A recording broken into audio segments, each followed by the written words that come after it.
Naitwa Isaac Kusupa, ni mkazi wa Muriet. Gari la kushusha mafuta lilikuwa linashusha mafuta kwenye kituo cha mafuta, limepata hitilafu ya moto ambao una madhara makubwa, yanaweza kusababisha madhara na vifo vingi kwa watu wengi ambao wako hapa kwenye hili eneo la tukio. Kwa hiyo sisi wananchi wa Muriet tuna masikitiko makubwa sana, kwa sababu hili ni hatari, na hili jambo ambalo linaweza kusababisha nyumba nyingi zikawaka moto, na wengine ambalo lilikuwa linaweza kudhibitika kirahisi, gari linateketea, na hofu yetu vile visima pale vinaweza vikashika moto vikaleta madhara makubwa ya kuua wananchi na kuangamiza mali za wananchi. Kuna mtu alikuwa anachomelea hapa na ni mwenye kampuni, na gari inateremsha mafuta hapa. Ndio sababu unaona kwamba hapa kuna moto umetoka hapa, umeseleleka, umekwenda kwenye tenki pale, na kutoka pale kwenye tenki moja kwa moja baada ya kuondoa gari kawa inafuata gari.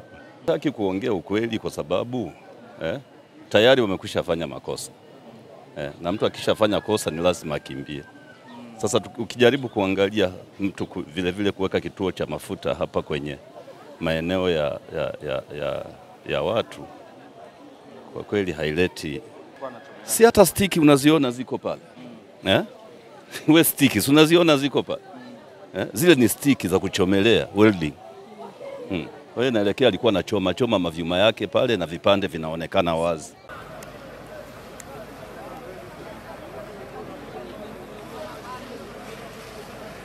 Kwa majina naitwa Edward Simon Laiza. Nilikuwa gereji wakati gari inashusha mzigo. Ilikuwa inashusha pale wakati dereva anashusha mzigo, ndo wakati anashusha mzigo pipe ilikuwa ilipata damage kidogo. Ikawa imepata moto, ndo akasogeza gari mbele kidogo. Alisogeza gari mbele kidogo, ndo akawa anafanya utaratibu wa kuizima, wakashindwa kuizima, moto ukazidi, ndo watu wote wakakimbia. Baada ya moto kukimbia, serikali imepigwa kama masaa mawili yaliyopita. Jitihada ndo kama hivyo zinavyoendelea kuonekana, serikali inazidi kupambana kuzima moto. Watu waliookolewa ni kwenye nyumba, ndo hatujajua kama kuna watu ambao wamepata matatizo.